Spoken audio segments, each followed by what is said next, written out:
Hi, and welcome, hi.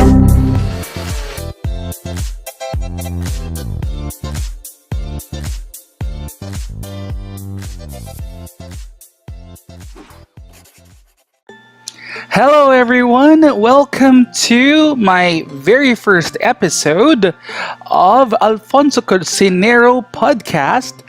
Yes, this is my very first episode of my food, culinary, and travel podcast. This has been a long time dream of mine to make my own podcast ever since the days of when Good Times with Mo was very popular. In fact, when back in 2011, I was still working as a chef in Finland when I first listened to Good Times with Mo. Even inside the kitchen, I was listening to that podcast almost every day. So, yes, welcome to episode number 1. And today's episode is titled The Fads and Trends of the Food or Culinary Industry This 2019. By the way, my name is Alfonso Cocinero, and I am a chef for 13 years now. I worked in Finland before. I used to have my own restaurant, but now I'm doing more on consultancies, and I am also on the side an English as a second language teacher. Yes, and before we start our very first episode for tonight, let me first tell you the purpose or the goal of this channel.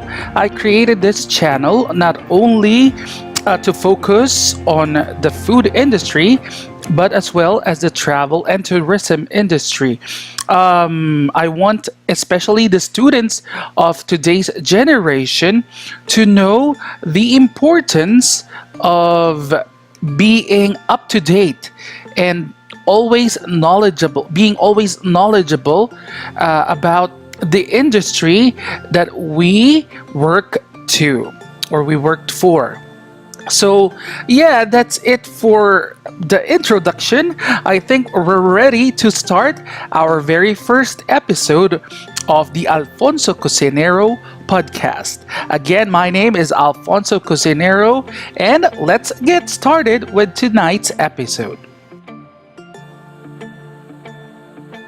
Okay, I think we're ready to start the countdown of the top 5 fads or latest fads and trends in the culinary and food industry for 2019.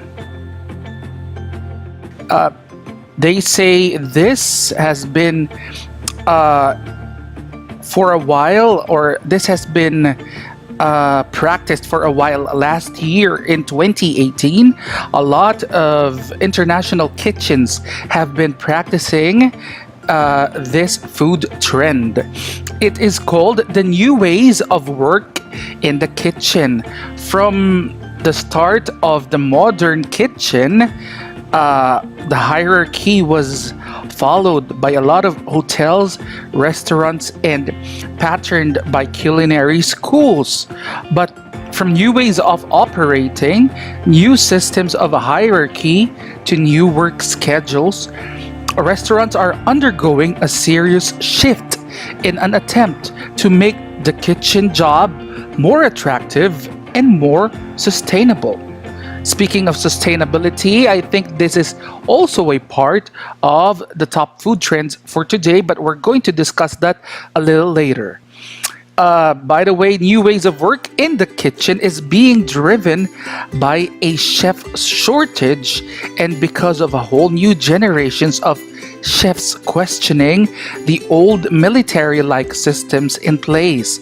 We're talking about kitchen models where chefs don't work than 8-hour shifts, restaurants lasting or testing 4-day weeks to give chefs better holiday, better pay, partnership structures, and flattened hierarchies. So this is what they call, I think, as life and work balance. I think this is not only practiced in the culinary and food industry or the hospitality industry, but in some other industries as well. There will also be a much stronger focus on addressing the mental and physical burnout associated with kitchen work. It's been a long time coming, but 2019 will be the year where the balance of chef sustainability focused on a lot.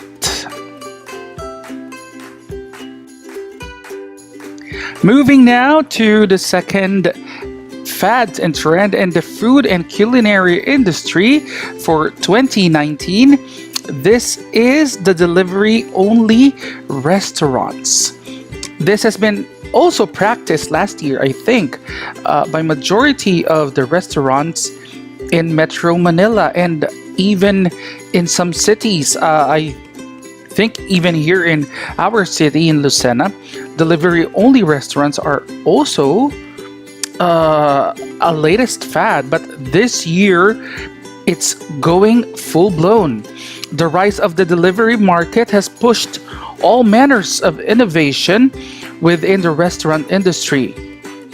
One interesting development being driven by this is the idea of the delivery only restaurant, no face places that are built as kitchens to cook and cater for delivery only.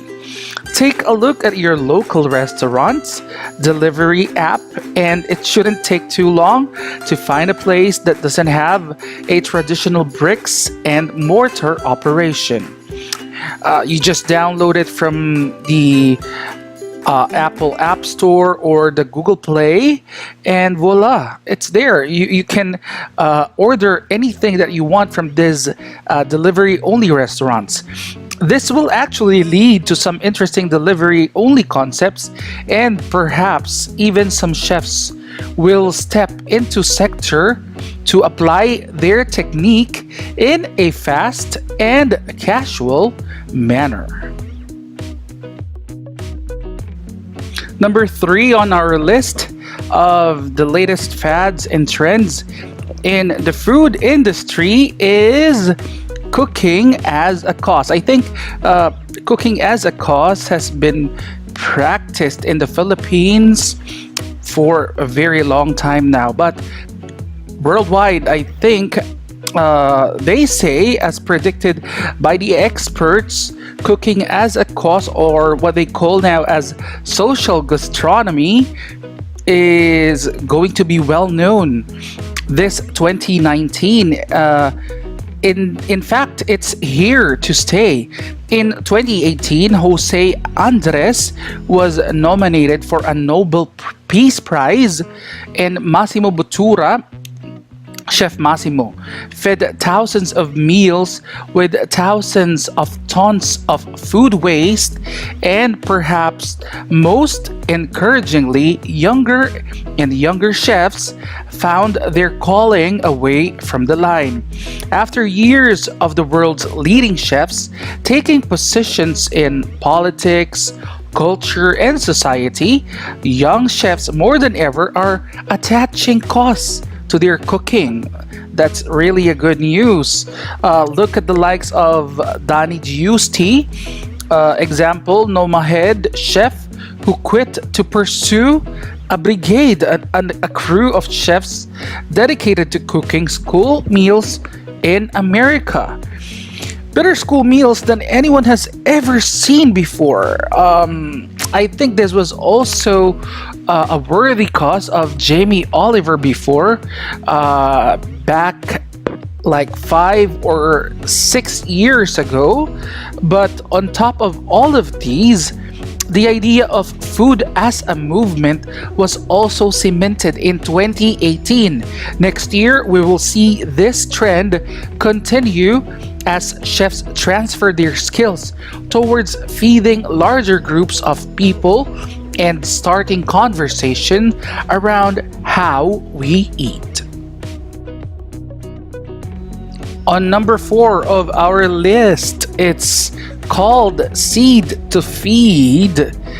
Before last year, we've heard a lot. Like we've heard and we've seen farm to table movement. We had nose to tail and stem to root. The next big wave that is exciting us is the idea of seed to feed. The idea of chefs working directly with agriculture people like farmers, plant breeders, and those likes to produce more healthy and more delicious and more nutritious varieties of fruits and vegetables. This is being driven by the launch of Row 7. It's a seed company by Chef Dan Barber, a plant breeder Michael Mazurek, and these pair are creating dialogue between chefs and breeders with a hope of promoting new strains such as their 898 squash. This is truly exciting development in the world of fine dining, and we expect more chefs to get involved with the project as it grows. Blue Apron mailbox delivery service are already including one of the company's creations. In fact, in the Philippines, our current Secretary of the Department of Tourism, Secretary Berna Romulo Puyat, was before from was an undersecretary before in the Department of Agriculture, and she's advocating these kind of market. She's advocating this kind of movement, farm to table, seed to feed, because she wants to practice sustainability by helping both the business or the chefs and the farmers as well. Last on our list, but definitely not the least, very big issue last year. This was the Department of Tourism Philippines thrust last year. It's all about sustainability. Over the past several decades, hoteliers and restaurateurs have turned their focus to the importance of sustainability in the hospitality and culinary industry as it relates to hotel development and operations, including the environmental, economic, and social impact. Sustainability is one of the most important issues currently facing our world. The hospitality sector has historically had a dramatic environmental impact through energy and water consumption, use of consumable and durable goods, and solid and hazardous waste creation. You could call 2018 the year of the vanishing straw. If you noticed last year, everyone was using from bamboo straws to paper straws to steel straws, all those kind of straws that is very helpful to the environment. Restaurant and fast food chains around the world begin eliminating single-use plastics, even as awareness of plastic pollution in sea and on land spread among the dining public. In 2019, you can expect more restaurants to make straws available only upon request, and others stop giving them out completely. You can expect to see this trend even in high-end establishments, as a much discussed tweet from Fox News political columnist Harlan Hill revealed. Now, sustainability isn't only for utensils and takeaway boxes, though it's also a feature of how restaurant foods are developed nowadays.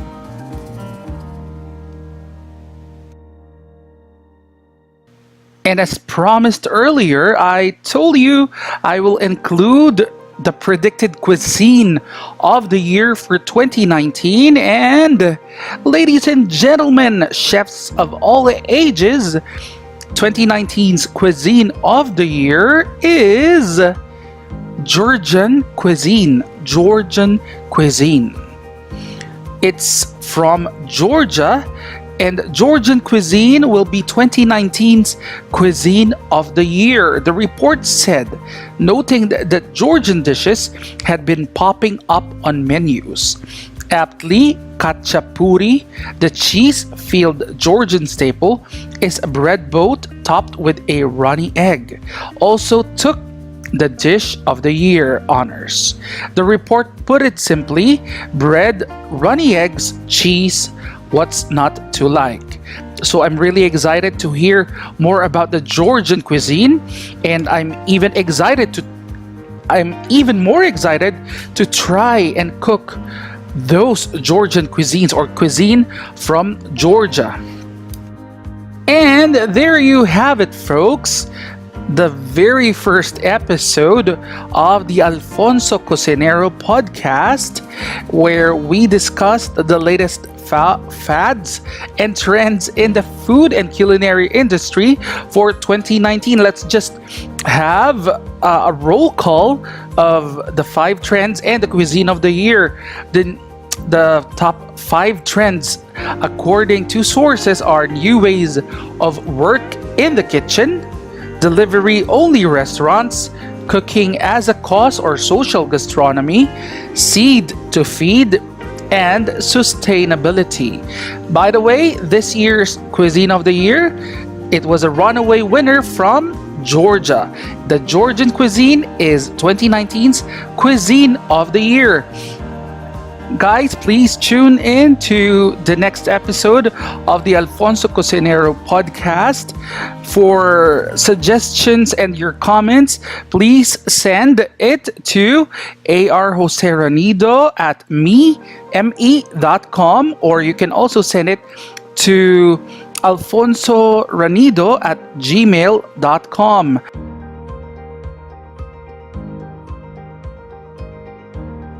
Okay, that was it. That was our first episode for the podcast, where we discussed the latest fads and trends of the culinary and food industry of 2019. I'd like to thank everyone who listened and stay tuned. And I do hope that you enjoyed and learned something from today's episode. By the way, my name again is Alfonso Cocinero, and I will see you the next time. Till then, bye!